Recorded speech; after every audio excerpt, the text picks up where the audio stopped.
Hey guys, Tom Reefer Studio, 20-gallon mushroom dominated tank, 5-gallon Refugium, gravity fed into the 75-gallon, and we have the 10-gallon nano Reef over here, and the 6-gallon tall.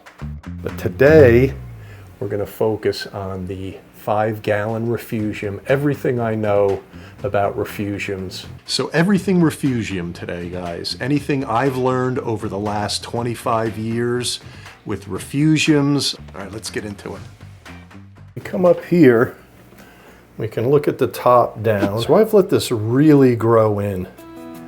And let's talk about the type of algae.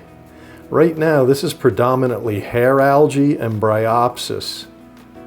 And in most cases, you wouldn't do a Refugium with hair algae, but what you guys are going to find is that you're going to grow hair algae in there over time.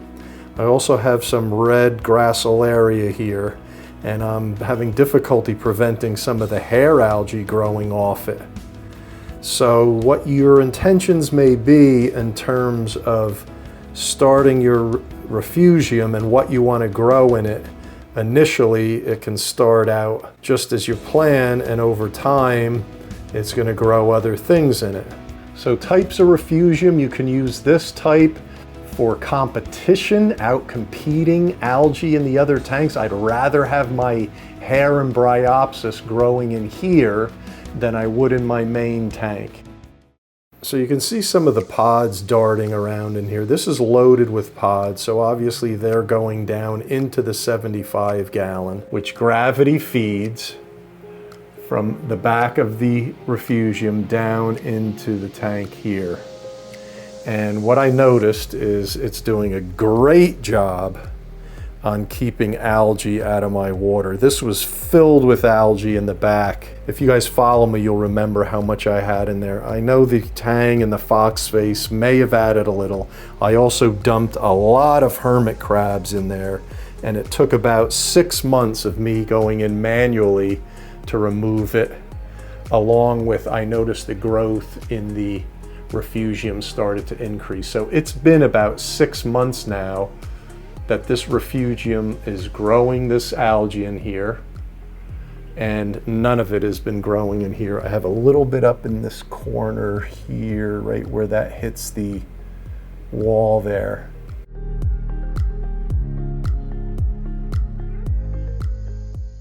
I'm letting the hair and bryopsis grow in here because it's not growing in my 75-gallon. So there's a little controversy about competition with algae in tanks, and will that prevent algae growing in your display tank? Well, in my experience, that's true. Whenever I have a lush growth of hair algae or chatomorpha, whatever you want to grow in your Refugium, I notice that it's limited in the display tank.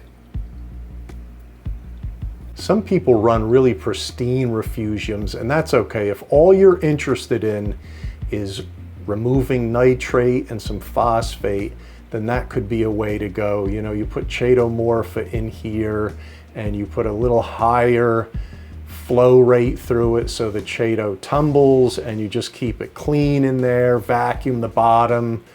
Then you're just using it as nitrate and phosphate removal. I like to use the tank as adding more of an ecosystem to the tank. Leave it alone, let everything grow in there, and over the years I've seemed to have better success with my tanks when I do that rather than just use it for nitrate removal. And I do remove some of the algae, as I said before, over time. I'll start removing it and taking it out, and I find that to be successful.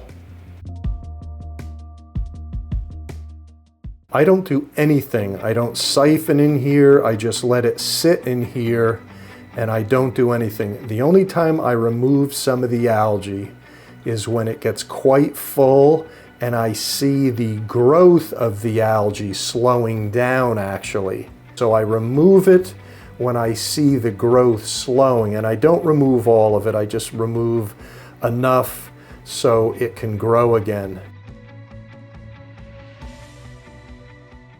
The light I'm using over it is an AI Prime 16 HD. You don't need that. If you recall when we watched Fish Guy Mike's setup, he uses Home Depot 32 Kelvin bulbs over it.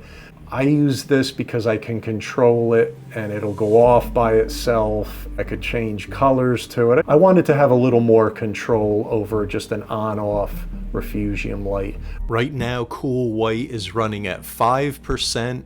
All my blue lights are 20%, and I run 100% deep red and green. Right now, this is on daylight photoperiod, meaning it's on about 16 hours a day from morning till night. I've opted not to use it in the evening because I spend a lot of time in here and I want this bright light on if I'm watching TV or a movie in here. You know, I don't want this on.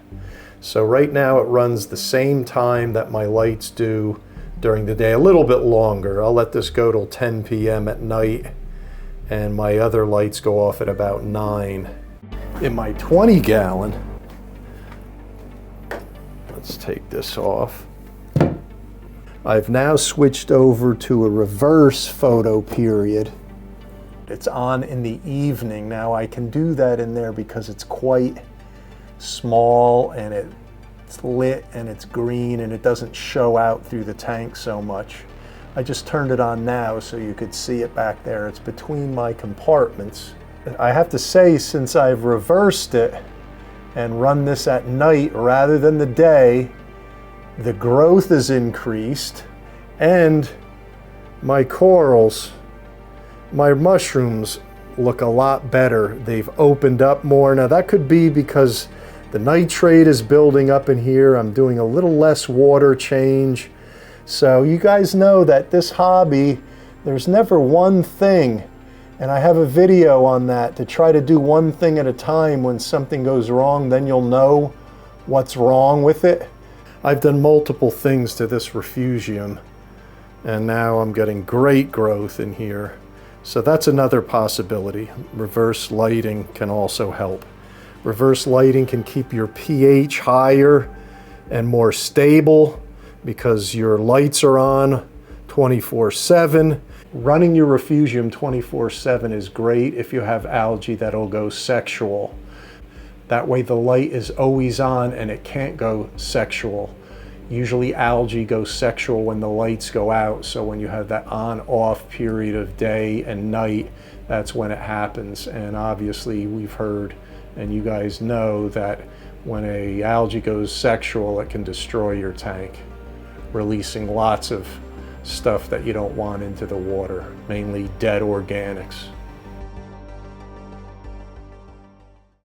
My flow rate is very slow here. I've noticed I have to keep my pump clean. I run a Sea Chase Synchro 1.5, but because of the head pressure, this is about 3 feet above my 75 gallon, I get a little bit more than this usually. It's probably running about 100 to 150 gallons per hour through here, so it's quite stagnant for a reason. I don't want this to be too turbulent. I want a lot growing in here, you know, pods. If you have too much flow through your Refugium, you're not going to get this kind of growth in here. Just a gentle flow through this. Here's the overflow I made here. I have a 2-part series on this. Look at my playlist, shows how I cut the hole and made this overflow, and then this goes down into the 75 gallon. I was recording.